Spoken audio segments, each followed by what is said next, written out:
Alright everyone, so what I have here is the Sony PlayStation Vita Borderlands 2 bundle.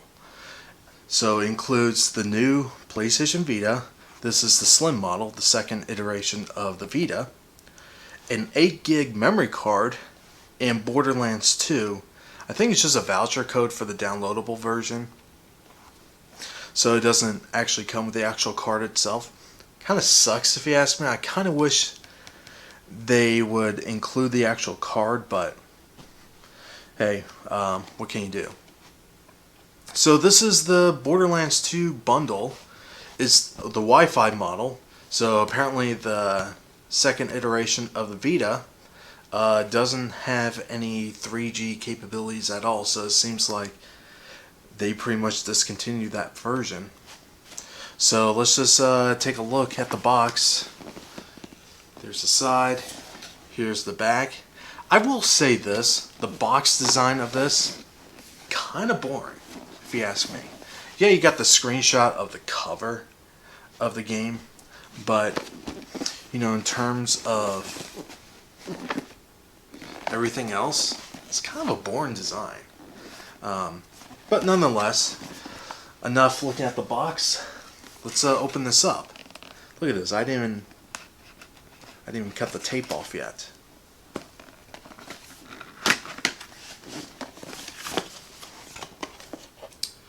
So it's a box within a box. Apparently so. All right. So let's open this box now. Dun da da da. Okay, so it includes an 8 gig memory card. Now I will say this, I do have the original model of the Vita, and I actually have a 64 gig memory card. So this, I'll just bundle this with the old Vita because I plan on selling that off, so there you go.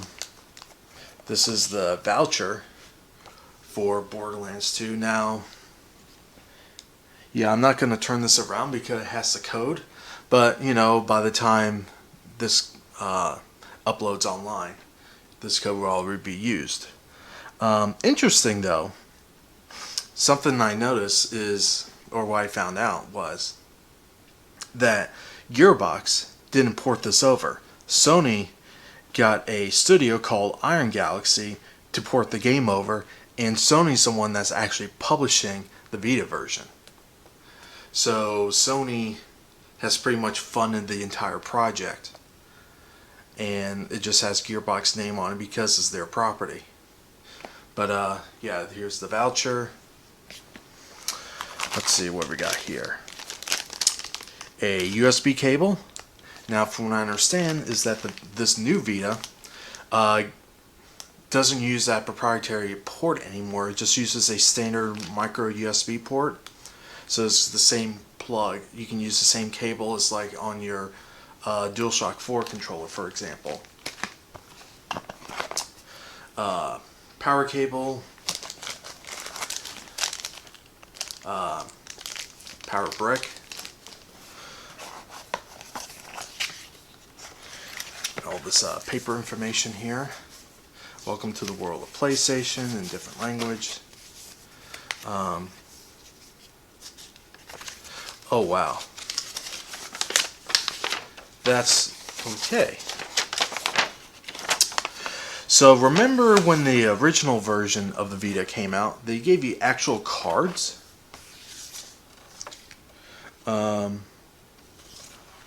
This one is just a sheet of paper with the different symbols on them for the AR cards. So yeah, they kind of cheaped out on this part here. And instruction manual.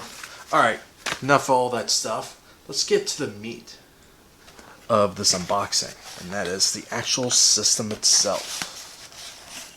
Okay, I didn't even take this out of the plastic yet.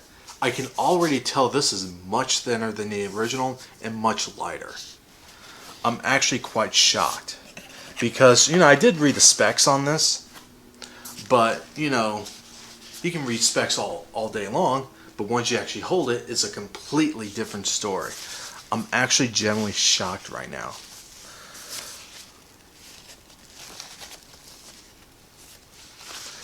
Alright, here it goes. Ooh. So there it is.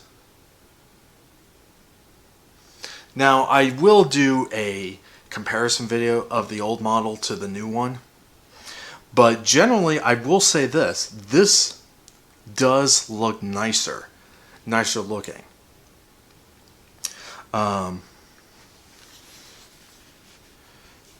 It actually does feel better in the hand. I'm just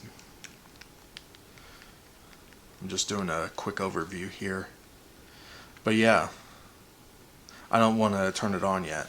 But yeah, let's take a look at the system itself. Here's the back. Oh look. Of course, you know I was touching it, and I already have freaking fingerprints. But the back touch panel is actually smaller than the original, and that was one of the complaints I had with the original model, is that they made the thing quite big, that when you're when I was generally holding the system, I will always be touching the back panel. But because they made it much smaller now, and you got, you know, more room to hold the system without really interfering with the back touch panel. So that's a really nice upgrade there. That's something I'm actually going to like a lot. So on the bottom here, now this trimming here is kind of a rough matte finish plastic. Here's the micro USB plug right there. This should be where the memory card goes. On the top here, of course, you got your back camera. And one thing they did take off. Oh, one thing that's nice now is that all the light indicators are actually up here now. So it's not in the front. So there's no stupid blue light here anymore. It's actually on top. Which is nice because that blue light on the original model was getting annoying for me. But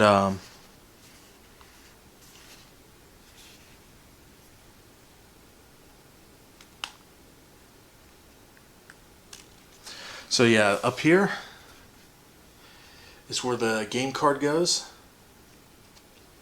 Now one thing I kind of wish Sony did, I understand why they did it, to keep the look, you know, the look of the system cleaner. But I really wish with this model they basically went with how the 3DS goes. When it comes to the game cards, just have it exposed, because most of the time you're probably going to have a card in there anyway.